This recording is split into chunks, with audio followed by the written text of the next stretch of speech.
Hey Yardners, it's Destry. Welcome back to my yard. Tonight I have a task that is another one of those that's pretty bittersweet. I am going to be pulling out the last of my summer veggies, the last of my summer veggie patch. So I've got green beans, peas, and also some squash that I'm going to be harvesting, and then I'm going to pull everything out, clean everything up. So let me flip the camera around and I'll show you what I'm up to. All right, so here is my veggie patch, and you can see I have some fruit that I've kind of just been waiting for it to get a little bit riper, but honestly, I think these will ripen up in my greenhouse. It's nice and warm in there right now. You can see the squash has powdery mildew. The peas, I've already done the last harvest on these. I mean, there might be a couple random ones.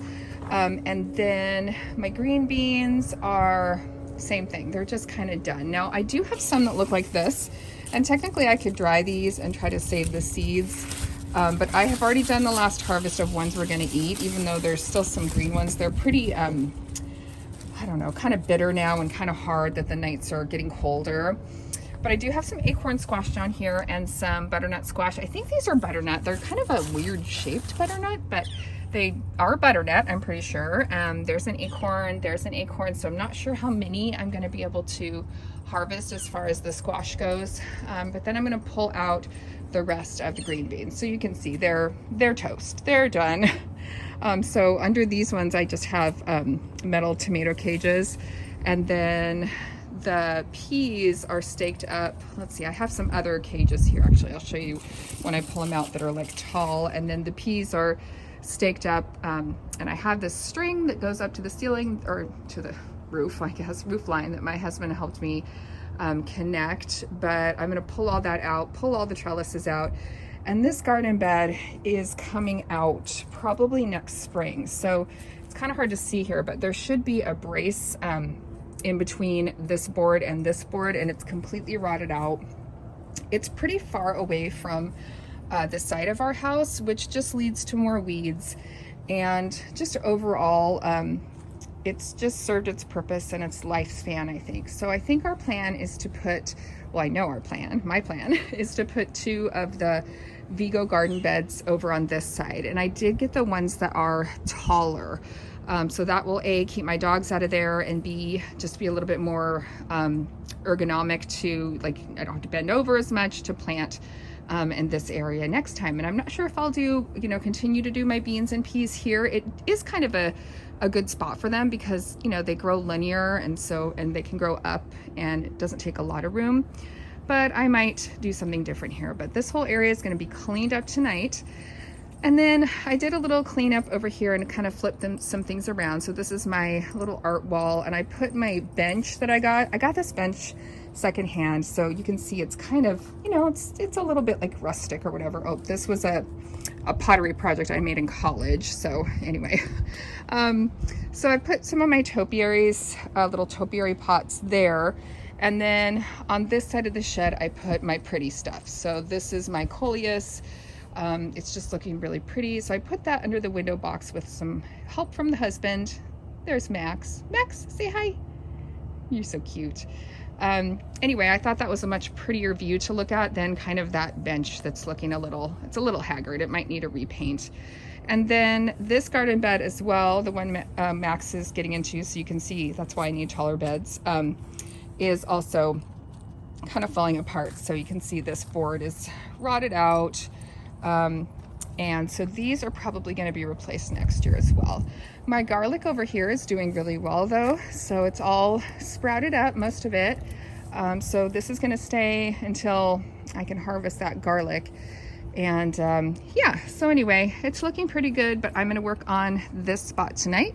So I am just going to harvest everything, get my camera going, and it'll feel good to have this area cleaned up. So here we go.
that actually didn't take me very long. Let me flip the camera around and I'll show you my harvest. I'm very excited. All right, so here she is. Let's see, I've got 1, 2, 3, 4, 5.5 butternut squash. I think they're a little underdeveloped, I'll be honest, but that's okay. I'm gonna see if they'll ripen up for me. I only got 3 acorns, but that's okay. And then I've got all my, all my cages and all that, my tomato cages. These are so cool. I wish I could find these again. I got them at a local garden center and I've looked for them every year since and they've never had them again, but I really like those pole ones. And then of course I forgot I didn't have room in my yard debris, so this is gonna sit here for a minute, but that's okay. And then everything, is cleared out. Hi, Mr. Midnight. Hi, kitty, kitty, kitty. Hi, buddy. How are you? Are you gonna yard in with me tonight? Oh, such a good boy. I know. Did I rip up all your hiding spots? I did. Anyway, so here's the bed. And yeah, I feel really good about the fact that it's all cleared out and ready to, I don't know, winter over, I guess. There's one string that is tied up here and I can't reach it and I need to paint my fascia board. But so I'm gonna have to get my husband to get up on a ladder and get that down. And then real quick, I was gonna show you guys two things. One's pretty and one's funny. So I kind of zhuzhed up my planters over here today. So I added a few pansies and a couple other things. I had the this diamond snow euphorbia, which I really like. It's been a really good little plant. I had a couple leftover Dusty Millers and pansies from the project I did last night, which I will link that project down below. It was a total refresh of one of my garden beds. So anyway, so that looks nice over here, but check out this is my growing of grass. So this is our dog cage when we got the puppies and they keep digging holes. So finally I was like, well, I'm gonna put up that cage so that our grass can regrow. So this is the area that we reseeded, or I should say my gardener has been reseeded. And it's been fine and they haven't dug here, but they kept digging this up. So I have reseeded this like 4 times and you can see they dug, look, they dug here and then they dug on the other side. So anyway, this is our baby crate slash puppy gate that will protect my new grass that's trying to grow in. Anyway, I thought that was kind of funny and I'd share that with you because hashtag real life gardening over here. I just want my grass to grow back. And one more thing tonight, just because I know you gardeners will appreciate the color that I've got on my hydrangeas that I planted this year. They are such a pretty pink color. So it's, again, sorry about the lighting, it's kind of hard to see, but they have gone to that darker pink color. So I'm really happy with how those look. They're so pretty over here. All right, guys, so here's the after shot. You saw the before. And it's kind of bittersweet. You know, it's hard to like watch these summer veggies die on the vine and be done, but it also is like good. It feels good to get it like cleaned up and out of here. Especially because here in Oregon, it's starting to get so wet. So we get really like, we have foggy mornings and, you know, it's just the dew and the fog and the wetness. And so we've had a couple dry days, and so I wanted to get out here while things were dry, and because things get really mushy and gross. So like the longer you wait, the grosser it is. And I've learned that lesson doing gardening for several years now, that it's actually better to do it even if you feel like you're jumping the gun, because if it's dry, it's a lot easier to pull this stuff out. So I'm glad I got it done tonight. I'm glad you stayed and watched the video. If you liked it, if you could subscribe to my channel, that would be super cool. Thanks for hanging out with me in my yard tonight. If you need me, I'll be hanging out in the yard. See you next time. Bye.